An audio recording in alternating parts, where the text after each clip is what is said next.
This is what June looks like in Nevada.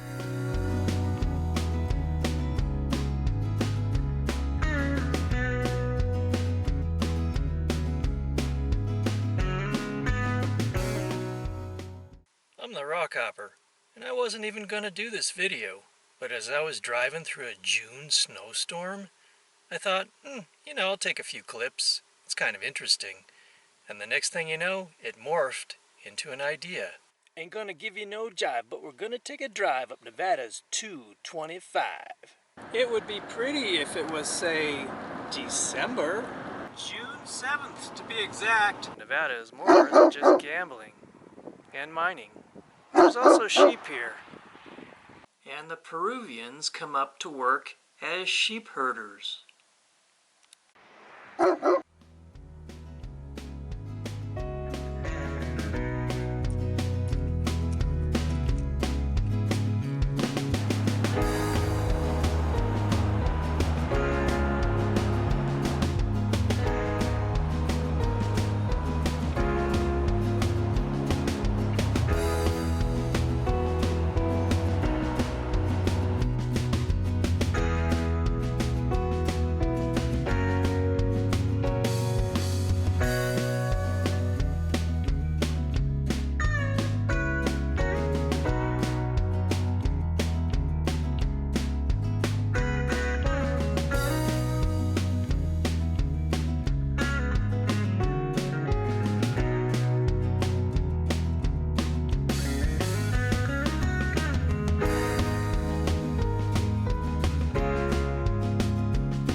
I just parked it for the evening right there last night. There's white stuff all over the mountains. And that's no joke. Haha. It is cold with a nasty wind. There look to be a couple of old structures from long ago out in the distance. Should we check them out? Walking through the grass.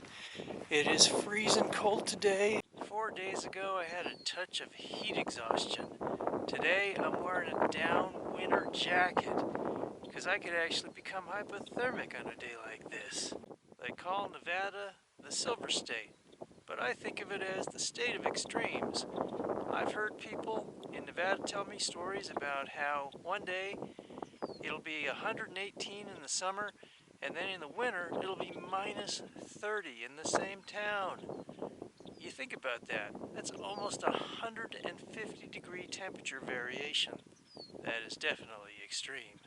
We're at the structures, so let's have a look. That owl literally flew right over my head, coming out of this barn or this, whatever this structure is. Look at those intense eyes. Look at that swivel head. What an awesome animal. That's right, strike that pose and look right at the camera, baby. Oh, the way our feathers are flying in that wind. More wind machine, please. Oh, that is so beautiful, baby. You look beautiful. Looking at the construction of this, it definitely looks pioneer days type of thing. Got your wood, and then you've got your chinking. Yep, so a barn in here, probably for cows, maybe horses. Little picture window there. Couple of horseshoes nailed up against the wall. Probably where they used to hang their raincoats. Yeah, it's a pretty cool old barn. Looks like a loggerhead shrike there. I saw another structure, so let's go see if we can find it. It looks like it's just going to be a shed. Yeah, nothing really inside here. On closer inspection, it looks like there's some really cool stuff in here. Old newspapers that were glued to the wall, and judging by the type style and all that, it could be around World War II or even possibly earlier. Look at that headline. German champ will not run in America. Striped bass caught at Mallard Station. What does that say? Racing? Does that say 1927 on there? I just think it's totally cool that I found these old newspapers up on this wall. And, you know, that's why I love exploring the long lost and forgotten corners of this country. Because you just never know what you're going to find. Something here about politics. Republicans join Democrats when final vote is taken. Wow, imagine that. Republicans and Democrats working together. Yes, there was a time, apparently, when that did happen. There's a story here about Little Elf. What I can piece together from the pieces of newspaper pasted up on the wall is that this was probably the news of 1927 in December. Here on the floor, this is an owl pellet, and this is what they cough up. It's the indigestible matter such as fur and bones. They dine mostly on mice. This shed is older than I originally thought. This place was probably built around 1927 or 1928. But I guess it's time to head back out into the incessant Nevada wind. One local said that the wind, if it's not blowing all day, is gonna blow all night, and vice versa. Lately I've wondered if Nevada is a place where you could actually get hypothermia and heat exhaustion in the same day. Heat exhaustion to hypothermia in the same week? That's definitely a possibility. The temperature isn't the only thing that varies greatly. The elevation also does. It can go from about 1,000 feet all the way up to over 13,000. Most of Nevada is situated at about 4,000 to 6,000 feet in elevation, and most of the state lies within the Great Basin Desert. It's the coldest desert in the United States. That's the killdeer. They're a very chirpy bird, always calling out. Cute little bird. Here comes the other one. They may have a nest around here somewhere, or little chicks hiding in the grass.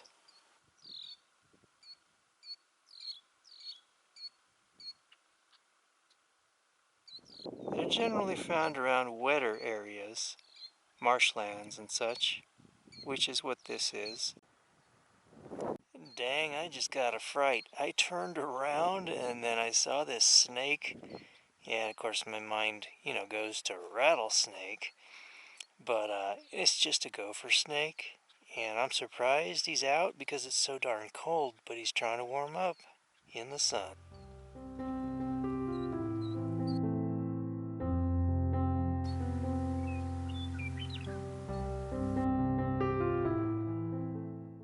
He's back inside. He's wondering if he's going to fly out. I see something down there that looks like a cow skull. Let's go have a look. It's a cow's skull, all right, with grass growing out of the eye sockets.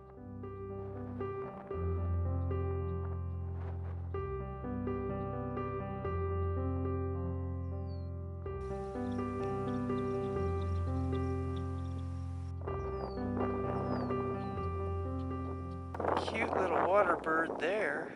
The wind out here dries you out like a prune. Doesn't matter if it's a hot wind or a cold wind, 'cause it's always a dry wind. We're getting back on the 225.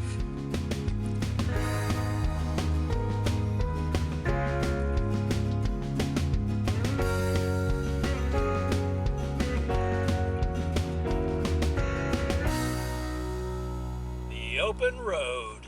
That pronghorn nearly jumped in front of me. I slowed down. I wasn't going very fast. And then he ran in front of another car. This pronghorn is living dangerously.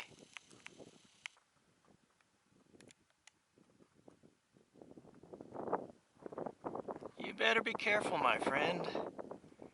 You don't want to get hit. Big country out here. Occasionally you'll see a ranch. Or you may see a pickup truck with a horse trailer. Ranchers checking their cows. It gives them a good excuse to go for a horseback ride. But it's still Nevada and you do see the mines. mining, ranching, gambling. I would say they arrived in that order. Another ranching operation out here. And to the west, peaks covered with fresh snow. Lots of snow.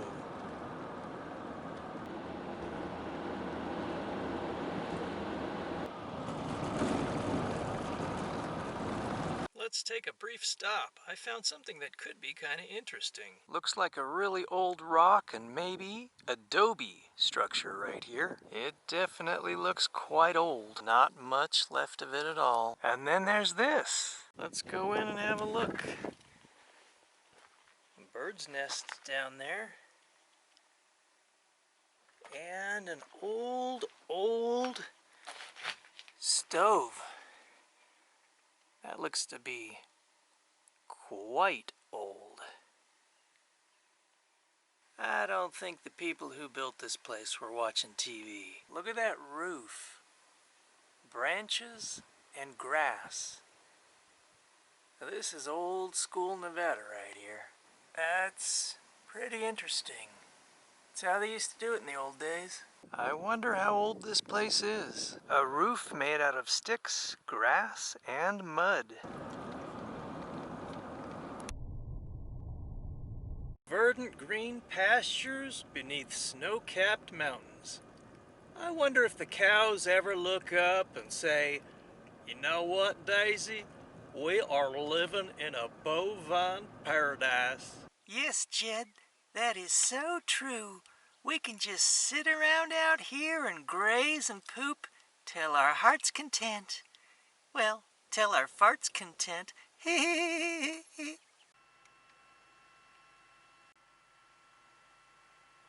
Looks like there's some kind of reservoir coming up ahead. We just passed a sign saying Wild Horse Ranch. I'm pretty sure that's a little different than Nevada's Mustang Ranch. Although I'm pretty certain you can get wild at the Mustang Ranch. Yeah, we're coming into that reservoir area here. There's a good look at it right there. Fairly good sized reservoir. What do you think? Does that water in those mountains look kind of pretty to you? There you go, it is the Wild Horse State Recreation Area, the Wild Horse Reservoir. That's the only bull you'll get on my channel. That's right, dear.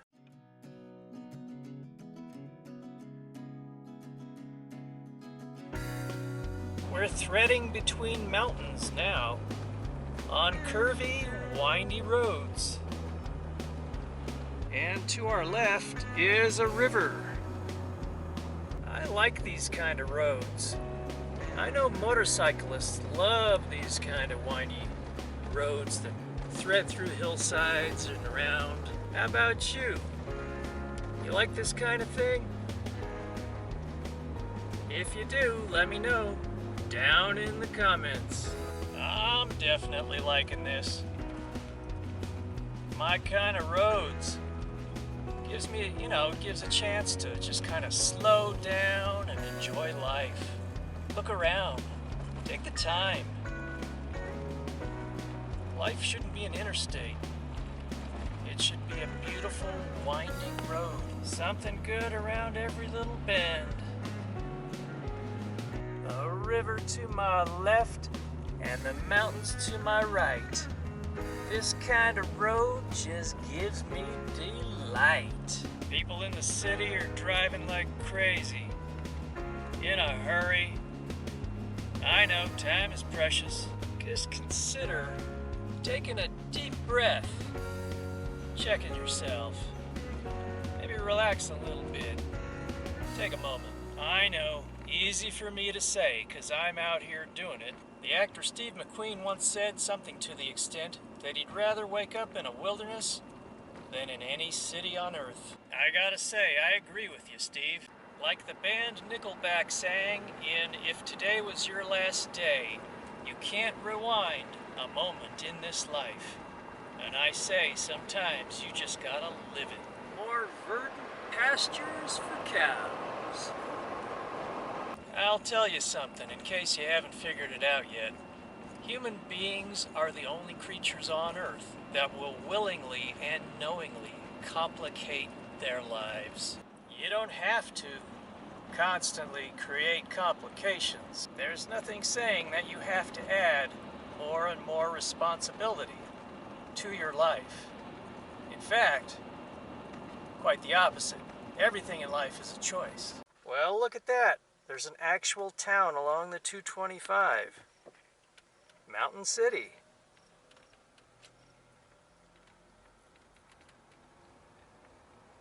Trailer Park Laundromat.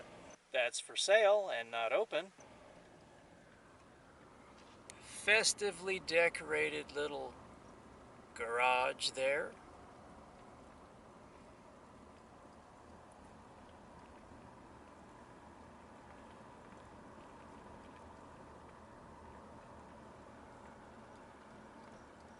Well, let's just have a look through the city here. Mountain City. Well, mountains might be a bit of a stretch. They look more like hills around here, but I guess maybe they could qualify as mountains. City? Well, that's another thing. That would definitely be a bit of a stretch calling this place a city.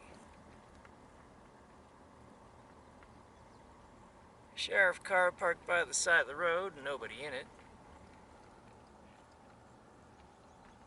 A visitor center that's not open. Over here we have some places that look like they're fading just a bit. Motel, more fading buildings. That's the fire department, alrighty. Some kind of garage maybe. Some more buildings over on that side. The Golden Rule Store.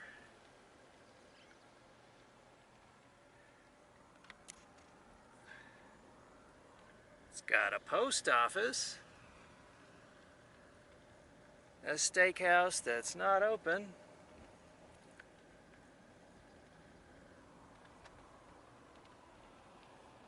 And that concludes our tour of Mountain City. Unless you want to look down the hill there and see the O&A Cattle Company building, which is kind of interesting because it looks pretty old. Here at Mountain City, you might want to take the bridge to nowhere, but it won't get you far. Open range. Cows about. That's why I don't like driving at night too much here, because the most dangerous animal out is the black cow. You really can't see them until it's too late. I can't say that I've ever seen an open range sign with a horse on it. Usually it's just cows. Heading into the Duck Valley Reservation. Quack, quack. River to my left, and mountains all around. A scenic drive, twists and turns and bends in the road. Curvy, windy, scenic, nice. Nice this time of year because it's so green. In June, looks like the mountains are receding and it's opening up to some flatter country out here. See some houses. We're on the Duck Valley native lands right now, and we are in Owaihi.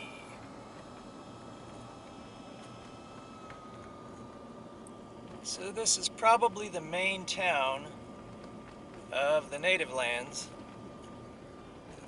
A little church out there, houses here, kind of interesting. Got an old something over there. School there. Old buildings over there.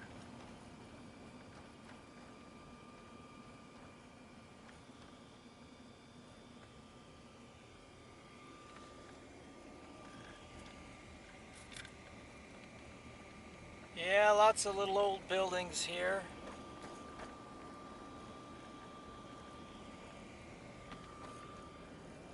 Some more over there. That house is all boarded up. Either that's an example of a type of native shelter or it's gonna be a heck of a big bonfire. Not sure what this old place was. Shoshone Paiute Tribal Court.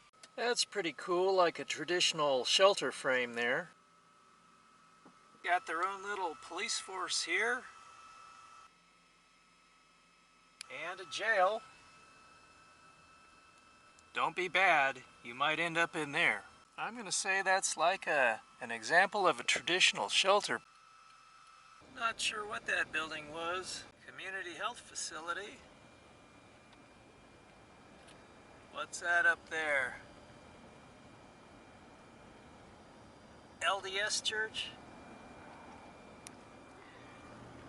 Well, it looks like we are leaving and heading toward the Idaho border. Very green down there. Looks almost like wetlands. Very lush pastures. Still a lot of houses and buildings out this way. Fireworks, next left. Is that the fireworks store? Although I used to know a few words in Dene, Navajo, I really don't know any of this language. It could be Paiute or Shoshone. Not a bad little store there. I got a pint of ice cream, couple bananas, and some baby carrots. That concludes our drive down the Nevada 225. Idaho's just right over there. So I hope you enjoyed this drive with me. Click that red subscribe button and hit that notification bell. And we'll keep on traveling the road together. Until next time, this is the Rockhopper. I'll see ya.